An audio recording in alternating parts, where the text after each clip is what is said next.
Vamos falar de vacina agora no Jornal Gente da Rádio Bandeirantes. Rádio Bandeirantes. Aqui você se informa. O nosso contato com a professora da Unifesp e coordenadora dos estudos com a vacina de Oxford no Brasil, Lili Ying Wex. Professora, bom dia, obrigada por falar conosco e me corrija se eu errei aqui alguma pronúncia do seu nome. Tá perfeito. Bom dia, Thaís e Eduardo. Um prazer estar aqui com vocês hoje. Bom dia, professora. Bom dia. A senhora coordena os estudos com a vacina de Oxford no Brasil, ou seja, ligada de alguma maneira, né, pelos estudos, à Fiocruz.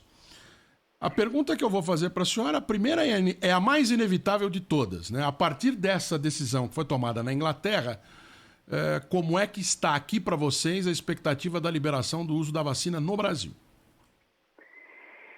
Bom, normalmente, quando você faz para a liberação de uma vacina, de um produto, primeiro a vacina tem registro no seu país de origem, tá? E depois o registro pode ser solicitado no país onde é feito o estudo dele, né? Então o Brasil se encaixa muito bem. Aqui no Brasil, o que nós temos feito? Nós já temos encaminhado para a Anvisa a chamada submissão contínua. Então, já há algum tempo, cada resultado que sai, a gente já vai submetendo continuamente para a Anvisa, para já adiantando a análise. Então, eu creio que agora, indo para o Reino Unido aprovando, a gente em janeiro deve entrar com pedido, né? E creio que meados de janeiro isso já esteja aprovado pela Anvisa. E fora isto, o produto, a vacina já deve chegar para a Fiocruz para começar envasamento, etc., para em fevereiro a Fiocruz conseguir produzir a própria vacina aqui no Brasil. Então, eu acho que a situação é muito favorável para nós. Professora, essa decisão de pedir o uso emergencial da vacina à Anvisa é uma decisão que cabe à Fundação Oswaldo Cruz, à AstraZeneca. Quem é a pessoa ou a entidade que ali no fim das contas vai dizer, é a hora, vamos pedir?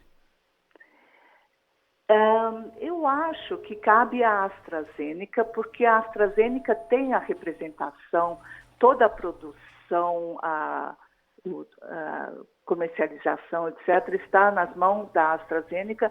A AstraZeneca é que domina o registro no Brasil, né? Então, eu acho que a decisão final será da AstraZeneca, né? Mas o caminho é este.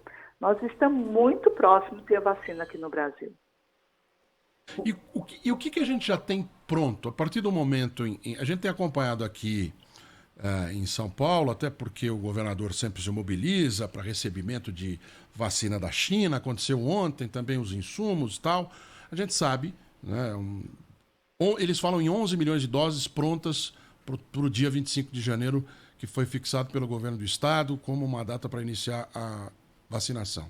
Com relação às vacinas da AstraZeneca, Oxford, Fiocruz, quanto é que a gente já tem pronto ou quanto a gente deve ter a partir do começo desse ano, na expectativa de a senhora receber o aval, já aperta o botão para começar a distribuir a vacina?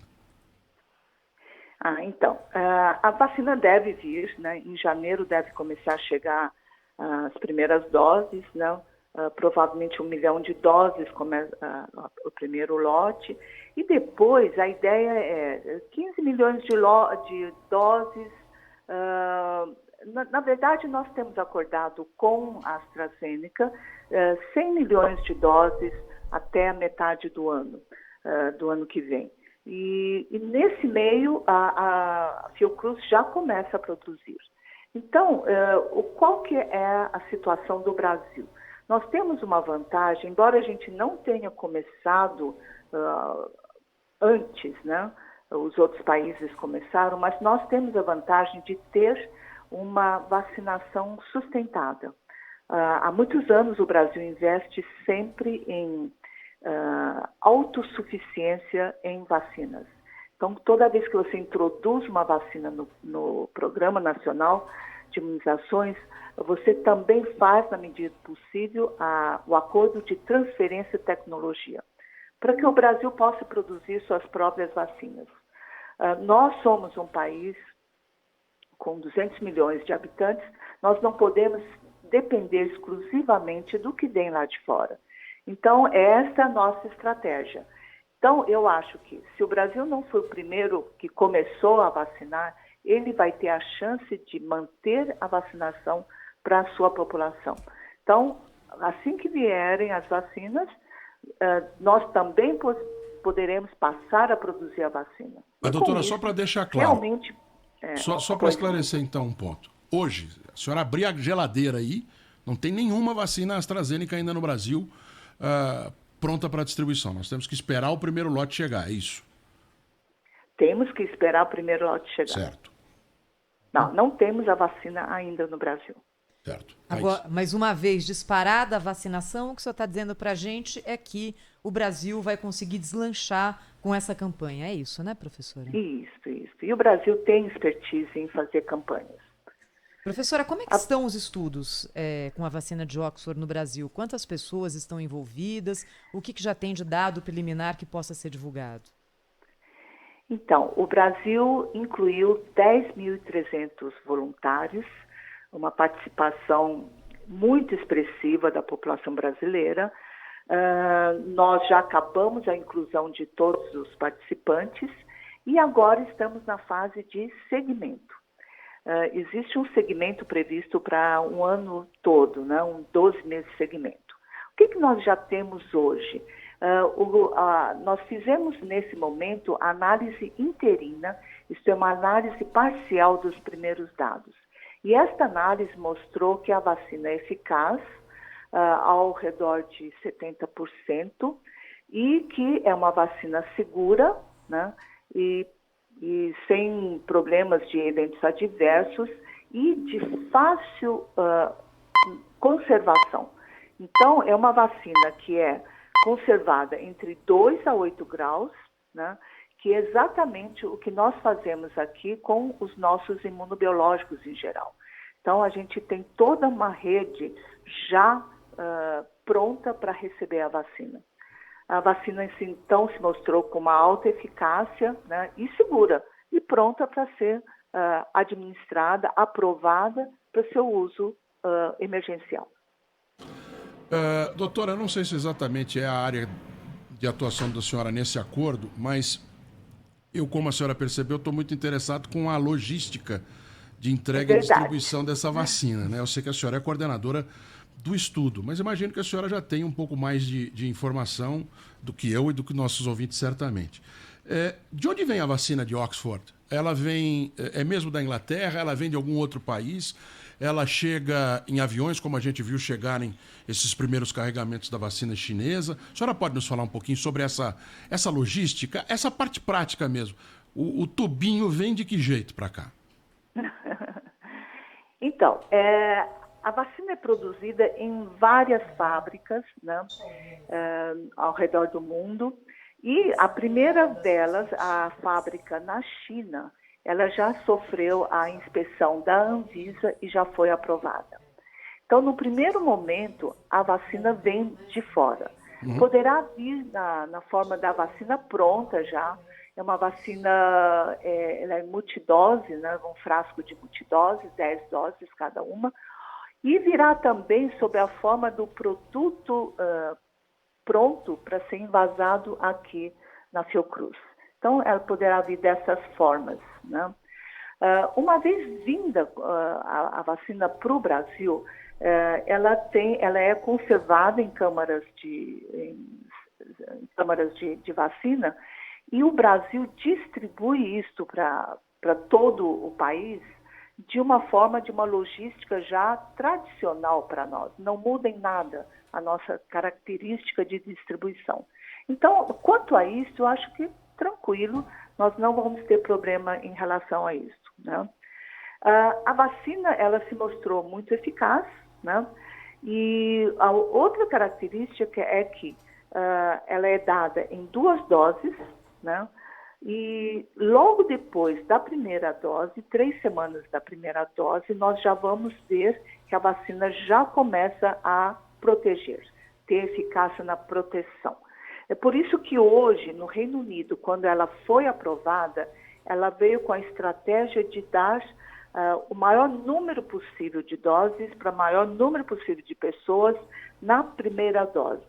E a segunda dose ser dada em até 3 meses. Então, com isso, você começa a disponibilizar a vacina para o maior número possível, porque ela começa a proteger logo após a primeira dose, né? Isso é uma característica muito favorável.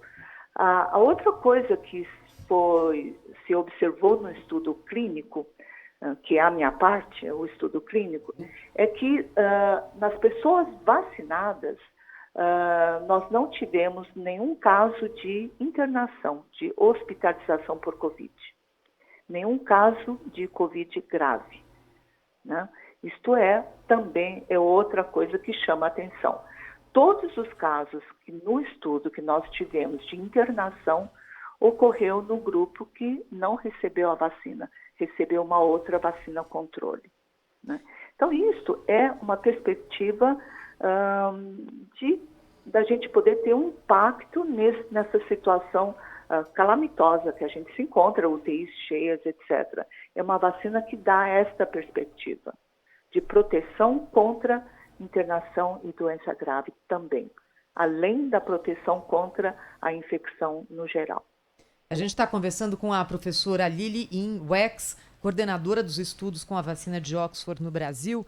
Muito bom ouvir a senhora, viu, professora? Acho que ajuda a baixar um pouco a nossa ansiedade, a ansiedade do nosso ouvinte, nessa época mais difícil, né? Fim de ano parece que fica todo mundo com os nervos à flor da pele, com a pandemia crescendo, ansiedade pela chegada da vacina, e a senhora colocando aqui de forma muito clara que o Brasil tem boas perspectivas em relação a prazo e abrangência da vacinação. E a gente tem ouvido tanta coisa sobre vacina, né, professora? Por exemplo, alguns testes em alguns países têm uma eficácia X, em outros países uma eficácia Y. Por que isso acontece? Porque em alguns lugares a vacina funciona melhor, em outros nem tanto. E em relação à vacina de Oxford, os testes no Brasil têm sido considerados com uma eficácia adequada, professora? Sim, existem variações de população, variações genéticas. É por isso que quando uma vacina entra na última fase 3, fase onde se avalia a eficácia em larga escala, ela é feita, em geral, em vários países, né? Para você pegar assim, populações diferentes. No caso da vacina Oxford, por exemplo, começou no Reino Unido, né? Veio para o Brasil, África do Sul. Então, nós temos estudos no Brasil, África do Sul, Estados Unidos, Rússia e Japão. Então, são vários centros no mundo estudando a mesma vacina. E com isso a gente tem as respostas em várias populações e você pode fazer, então, uma média se em todos os locais a vacina funciona ou não, né? Geralmente você pode ter pequenas alterações, mas assim, o resultado foi ótimo para todos esses locais. Os primeiros resultados vieram principalmente do Brasil e do Reino Unido, né, porque são os locais os primeiros que começaram. Agora a gente tem estudos sendo conduzidos ainda em andamento nos Estados Unidos, Japão, etc. Lília, a senhora falou que a eficácia está trazendo resultados positivos daquilo que a senhora está acompanhando do estudo, para e passo, né? A senhora é responsável por coordenar esses estudos aqui no Brasil. E aconteceu um fato nessa semana na Inglaterra com a vacina da Pfizer, né, que foi a primeira a ser aplicada, e o Ministério da Saúde primeiro fixou aqueles 14 dias para a vacinação da segunda dose, né, a aplicação da segunda dose, e entre anteontem e ontem o ministro da Saúde diz, olha, dá para passar até para mais algumas semanas. É verdade. Porque esse primeiro resultado da aplicação em mais de 1 milhão de pessoas aí já está trazendo um resultado na população que está ajudando a frear o número de pessoas que precisa de hospital.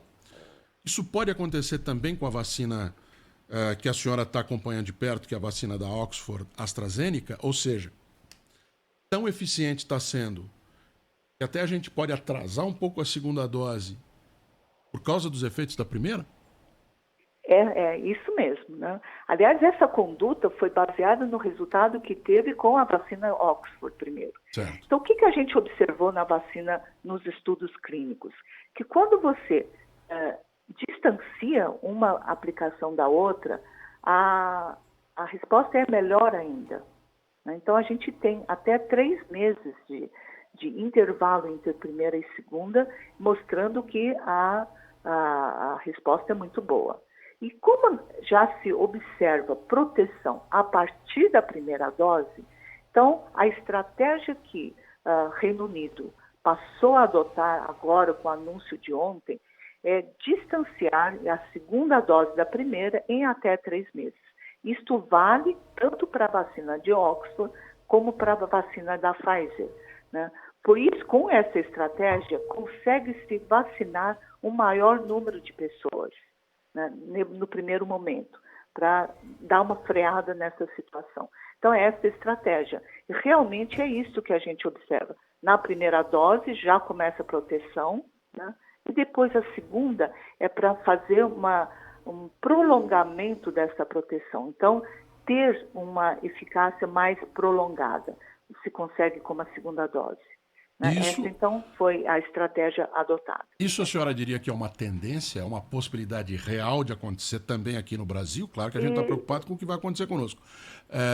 Também. Ou ainda não? Carece de mais estudo, um pouco mais de tempo, ver como reage primeiro a aplicação da primeira dose? Eu acho que pode ser uma estratégia nossa também. Porque se a vacina mostrou proteção a partir da primeira dose, a gente tem que aproveitar isso. Tem vacinas que você precisa dar doses seguidas.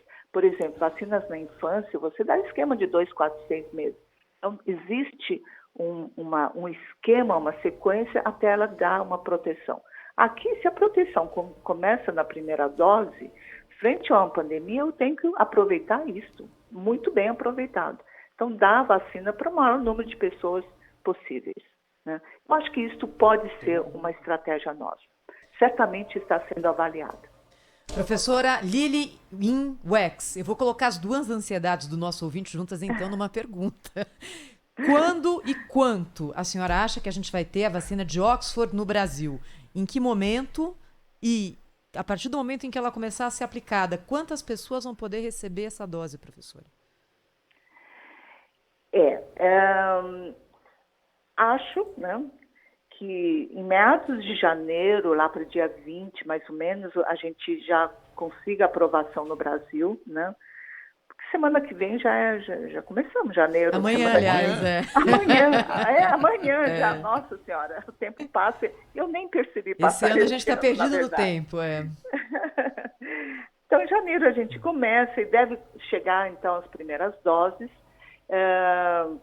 Fevereiro, a Fiocruz já deve estar lançando as vacinas. Eu acho que meados de fevereiro a gente já tem todo um programa no campo já, vacinando as pessoas, né? O Brasil também já tem traçado uma estratégia de começar, não digo a população toda, mas começar com os idosos e profissionais da área de saúde. Em relação à quantidade de doses, professora, qual é o nosso planejamento com a vacina de Oxford? Nós temos planejado 100 milhões de doses para o começo, né? E depois a Fiocruz passa a produzir, então, numa quantidade, me parece que são 700 mil doses por dia, e numa quantidade que vai atender a população brasileira. Né? Então, exatamente eu não sei te dizer, né? Mas eu sei que a doutora Anísia já deu entrevista a respeito disso e podendo já suprir toda a necessidade brasileira. Né? Então, esta expectativa, acho que a gente vai ser atendida em relação a isso. Aliás, eu tenho a palavra aqui da presidente da Fiocruz, a doutora Anísia Trindade, que falou ontem a respeito da produção das vacinas na fábrica de Biomanguinhos. 30 milhões de doses até o fim de fevereiro, foi o que ela disse, mais 70 milhões até junho. A doutora Anísia fala aqui na Rádio Bandeirantes agora. A vacina é eficaz, tem qualidade, é uma vacina que começando a nossa produção e as nossas primeiras entregas, como já foi anunciado, estão previstas para fevereiro, não pararemos mais de produzir e teremos autonomia no segundo semestre plena dessa vacina. E aí, professora, eu queria lhe perguntar o seguinte: quantas pessoas se calcula que tenham que ser vacinadas para que a gente saia desse momento mais crítico da pandemia da Covid? A gente vai ter que começar com grupos de risco, né? Saber exatamente quanto eu vou ter que vacinar para ter essa imunidade coletiva, isso é um pouco precoce a gente discutir isso. Então, precisamos vacinar. No início, será uma proteção individual, né? Até que o vírus pare de circular. Então, isso a gente vai ter que esperar para ver.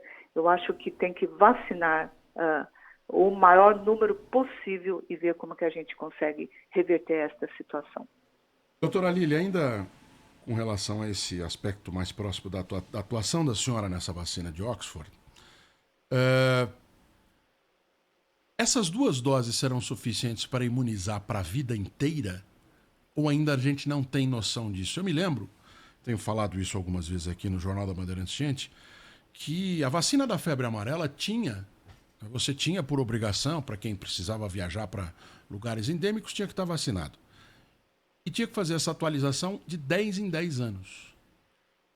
De uns anos para cá, isto não é mais necessário. Chegou-se à conclusão, depois de vários anos de imunização, que ela vale para a vida toda. Já dá para dizer que essas vacinas, em especial essa que a senhora está lidando, mas em geral, a vacina contra a Covid-19, basta tomar uma vez e estar imunizado? Ou não? A gente não tem dados ainda, o tempo não passou o suficiente para a gente saber disso. Não passou o suficiente ainda. A doença foi descoberta há exatamente 1 ano, né? Foi dezembro do ano passado em Wuhan, e nesse tempo nós conseguimos sair com as vacinas, um tempo recorde. A vacina de febre amarela, ela foi recomendada de 10 em 10 anos, né? Porque se achava que a proteção, a duração da proteção seria isso. Mas com o decorrer do tempo, se viu que dificilmente uma pessoa vacinada contraía febre amarela. Então, então não havia necessidade de você vacinar a cada 10 anos. Frente a uma escassez da vacina no mundo todo também, né? Então, 10 anos passou para uma vez na vida. Provavelmente as crianças vão precisar tomar 2 doses, né? Mas os adultos, tudo bem. No caso da vacina de Covid, nós temos 1 ano de história. Nem isso, as vacinas estão saindo agora, né? E a gente precisa analisar mais ainda, fazer um segmento maior. Tanto que eu disse que os estudos não terminaram, elas continuam. O que nós temos agora é uma autorização para uso emergencial, para enfrentar esta situação, esta pandemia. Os estudos continuam, porque nós temos que saber por quanto tempo dura esta proteção. Não sabemos ainda. A vacina ela é muito jovem, acabou de nascer. E por quanto tempo duram os anticorpos também, que a gente vem medindo ao longo do tempo, né? Então, tudo isso a gente vai observar ainda. Mas o que nós sabemos é para cada situação nova, nós teremos uma estratégia nova para enfrentar isso, né? Então, por enquanto, a estratégia o que se sabe é que será uma dose. Não é como vacina de gripe, que o vírus muda todo ano, existe uma mutação, e a gente faz uma vacina nova todo ano. Primeiro, porque os anticorpos já caíram. Segundo, e principalmente, porque o vírus muda e você precisa fazer uma nova vacina. Por isso que a gente tem que tomar a cada ano. Não é ainda o caso da vacina de Covid. Apenas nós estamos trabalhando com uma dose e, se houver necessidade, nós vamos ver no futuro. Por enquanto, não se pode dizer que haverá necessidade de repetir a vacina algumas vezes na vida. Não sei ainda. Professora, hoje é dia 31 de dezembro, né? Aquele dia que a gente para pensar no ano que está terminando, como é que vai ser o ano que chega. E aí eu queria terminar a entrevista perguntando justamente isso para a senhora. 2021, na sua percepção como pesquisadora, vai ser um ano mais tranquilo em relação a essa questão da Covid-19? Vai ser pela perspectiva das vacinas que estão chegando. Eu acho que isto vai fazer a diferença. É a única forma, não é a única forma, a arma a ser usada. Em todo o programa vocês repetem em todo instante que o distanciamento, o uso de máscara, isso tem que continuar, até a gente ter a situação resolvida. Mas a chegada das vacinas traz uma perspectiva excelente, uma perspectiva de mudança para o 2021, uma grande mudança para 2021. Né? Eu acho que isto é uma coisa muito real. Acho que 2021 será bastante diferente para nós. Doutora Lili Yin Weck, professora da Unifesp, coordenadora dos estudos com a vacina de Oxford no Brasil. Muito obrigado pela atenção da senhora, como ouvinte da Rádio Bandeirantes, em especial do Jornal da Bandeirantes, gente, mas muito obrigado por vocês, cientistas brasileiros, terem se envolvido o país, não só na discussão, como na criação de uma solução. Então, vocês estão criando a solução para o problema. Os cientistas brasileiros estão participando da solução do problema, que é ir atrás da vacina, ir atrás de remédio, ir atrás de tratamento. E nós, brasileiros, estamos orgulhosos do trabalho de vocês. Muito obrigado. Então, mas tudo isso se deve também à participação da população. Os nossos voluntários foram pessoas assim importantíssimas.